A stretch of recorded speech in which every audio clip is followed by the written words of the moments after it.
Halo Sobat KM, kembali lagi bersama saya Ardianti di program Kabar Makassar Petang. Saya akan memberikan informasi seputaran Kota Makassar dan Sulawesi Selatan. Ini dia berita pertama.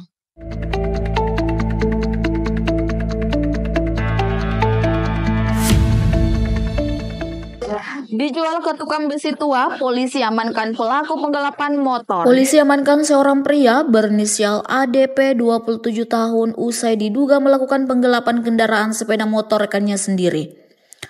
Pelaku sempat membawa kendaraan korban ke penimbang besi tua untuk dijual seharga 300.000.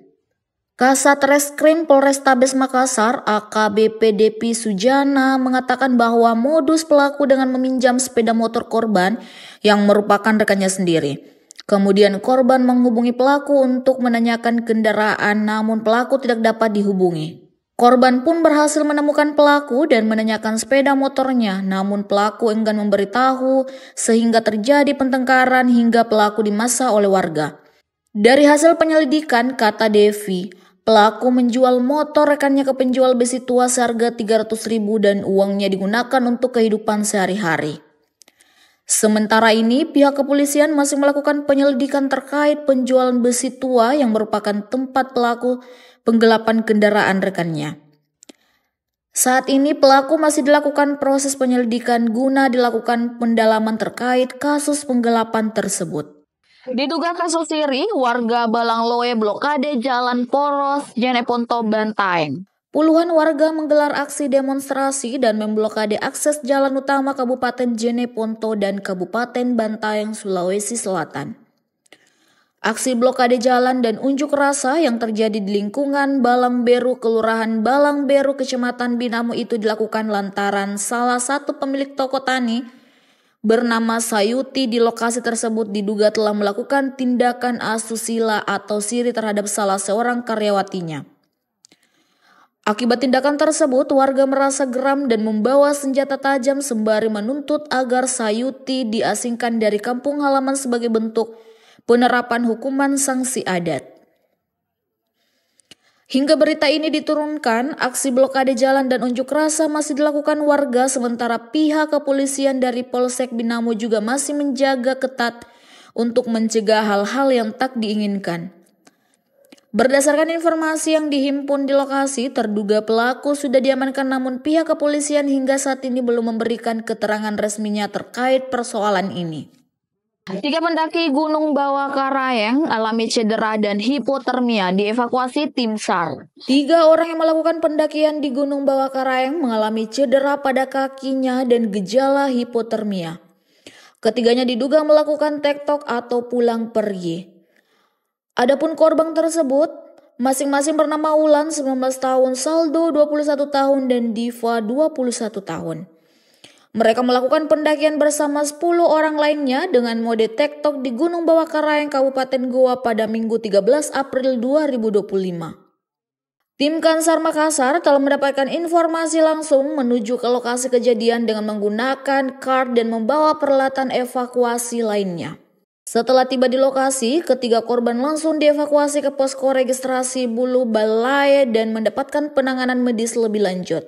STQH ke-23 tingkat provinsi di Lutra resmi dibuka. Gubernur janjikan hadiah fantastis.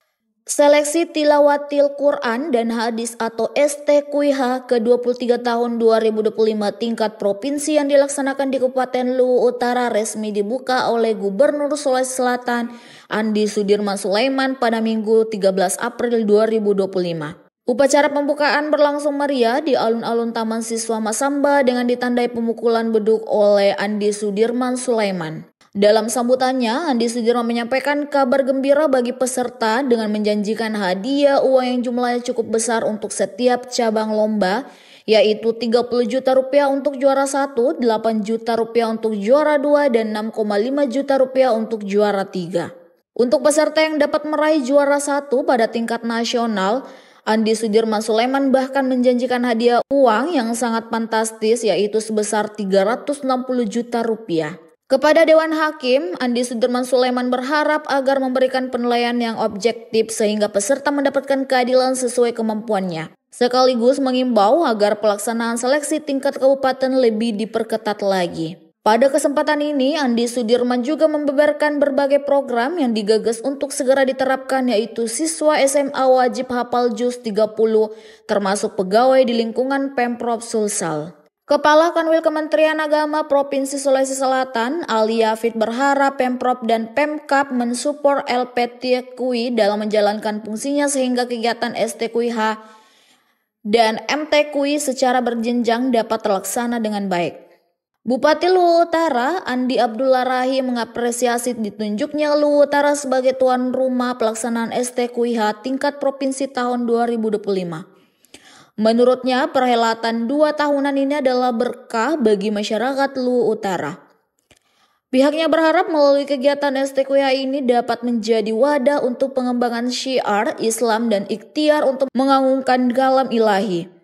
Dihadiahi timah panas, pelaku ruda paksa di Makassar ditangkap. Polisi berhasil mengamankan pelaku penculikan dan ruda paksa seorang anak berusia 12 tahun di Makassar. Korban yang masih di bawah umur itu mengalami trauma dan harus dirawat di rumah sakit. Kapolrestabes Makassar, Kombes Pol Arya Perdana, mengatakan bahwa modus pelaku dengan menjanjikan korban akan diberikan beras dan baju baru jika ikut dengan pelaku ke sebuah kamar kontrakannya yang berada di Jalan Batua Raya, Kota Makassar. Korban yang melawan saat diruda paksa oleh pelaku terus mengamuk dan berteriak, sehingga pelaku menganiaya korban dengan cara dibenturkan kepalanya di dinding dan dibekap. Begitupun dengan kaki dan tangannya yang diikat hingga korban tidak dapat keluar dari kamar tersebut. Setelah korban berhasil kabur dari pelaku, korban langsung melaporkan kejadian tersebut ke Polrestabes Makassar bersama orang tuanya.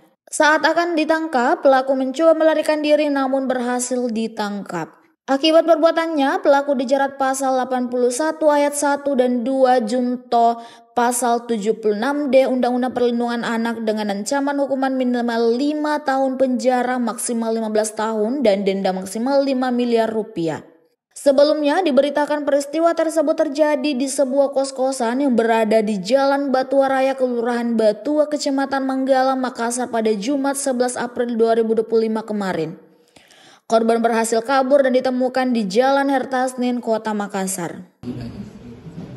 Nah, kejadiannya juga tentu korban tidak merasa senang dan merasa dipaksa sehingga berteriak ingin keluar dari ruangan tersebut.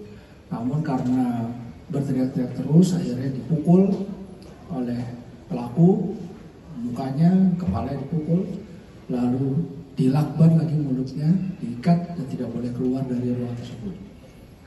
Nah, setelah itu pelaku juga melakukan tindakan ini sampai beberapa kali. Ini singkatnya sampai 4 kali. Lansia di Makassar minta bantuan damkar untuk dibawa ke pelayanan kesehatan.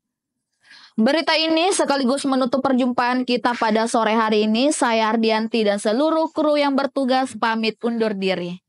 Seorang wanita lanjut usia atau lansia di Makassar meminta bantuan kepada petugas pemadam kebakaran Makassar untuk diangkat turun dari tempat pembaringannya untuk menuju ke layanan kesehatan terdekat. Bekerja sama dengan pihak Dinas Kesehatan Makassar dan Karmar Makassar membantu proses pengangkatan lansia tersebut ke dalam ambulans yang akan dirujuk ke Paskes terdekat. Kadis Damkar Makassar, Hasanuddin, mengatakan lansia tersebut meminta bantuan karena terbaring lemas akibat penyakit yang dideritanya, sehingga tidak mampu untuk menuju ke lokasi Paskes terdekat. Kolaborasi antara tim Reskos dengan Nakes sangat membantu terkait dengan bentuk layanan bagi salah satu warga kota Makassar yang membutuhkan. Siapa yang mau ikut?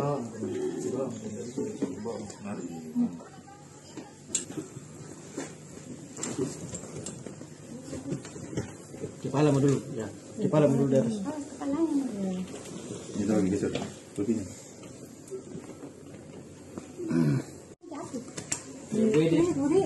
Berarti itu dokter.